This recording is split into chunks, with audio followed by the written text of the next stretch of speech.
You're listening to Silver Moments with Dr. Marsha Baltimore. Hello, this is Dr. Marsha. We have another phone call from Jack in Phoenix, Arizona. Jack, how are you? Hey, Marcia, thank you very much for taking my call. How are you sure. today?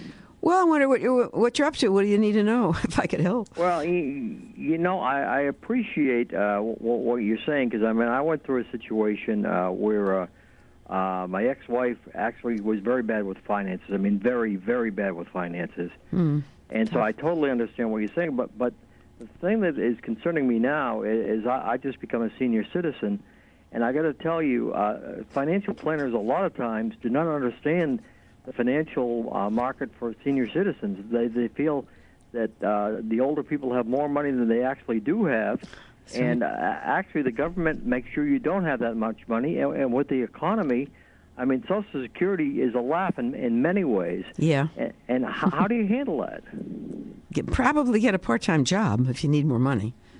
Okay, but the government doesn't always let you do that. If you get a part-time job and you make too much money... then you have to know your limits. Yeah, I agree with that. You have to know that.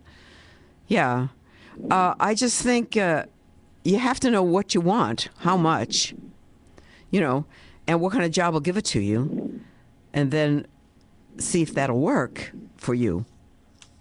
You can't do it out of thin air. You have to do it with numbers, the exact numbers, or close to them, or a range of numbers. Yeah, but a lot, and I'm not specifying any one particular financial advisor, but a lot of financial advisors, it's pie in the sky. Right. They're saying things that may or may not happen that are never going to happen because you never have the income. If you don't if you've not saved all your life, and a lot of money went for expenses and living, and maybe or a divorce in your case, or divorce. In my particular case, you brought up something that is very true. My wife, and she admitted it. We're friends now, but she was not very good financially. Okay. Okay, but I think that the first thing is you. Yeah. If you're going forward with this, you have to say, what would I like to do? Maybe 4 days a week or 3 days a week that I can get X dollars on. Would I drive the city bus? Would I, I don't know what you like to do, but you have to do an analysis of what you like. Okay. For example, I'll give you about me. When I was a kid, I was 17, and I was a very good swimmer. I just won, by the way, 2 gold medals in the Senior Olympics in UCLA, April 3rd, 2011. 2 gold medals I won. All right. I saw that as a moneymaker. And when I was 17 years old, I had a license to teach swimming.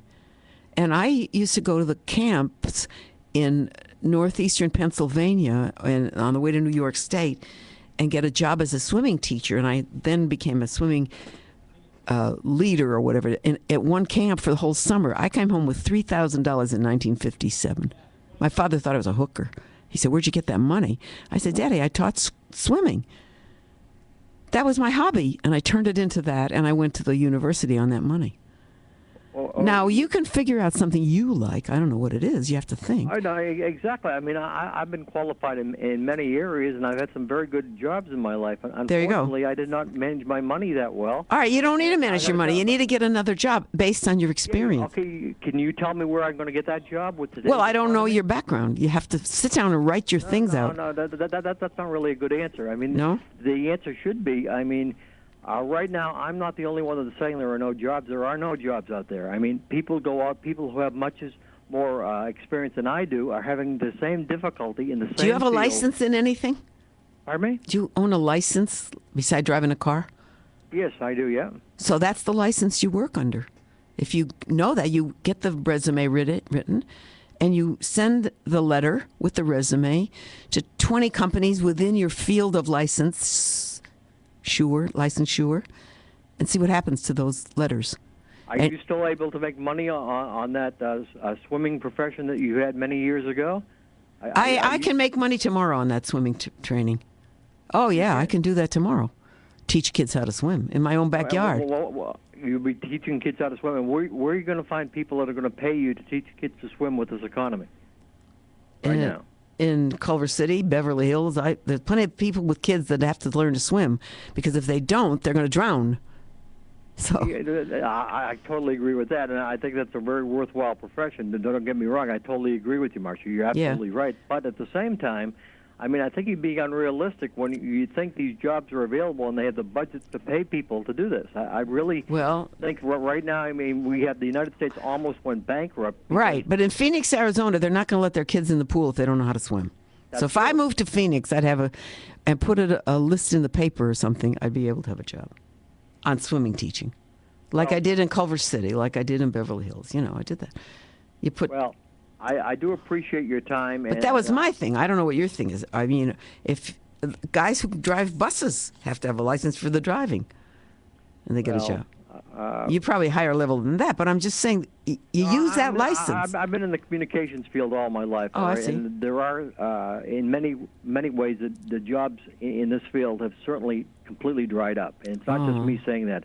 I've got people that were doing exactly what I was doing for years, and they now don't have a job. And unfortunately, we're talking about as you get older, as I become a senior citizen, I mean, you would think that they want this experience.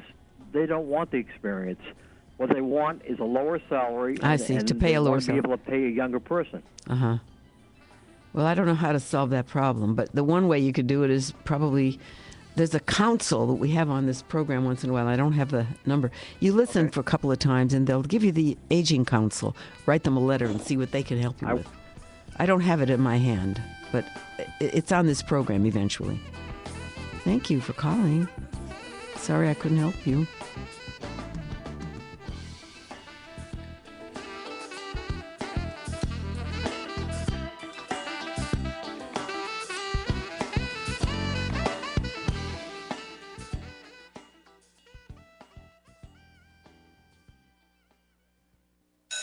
Hey, have you got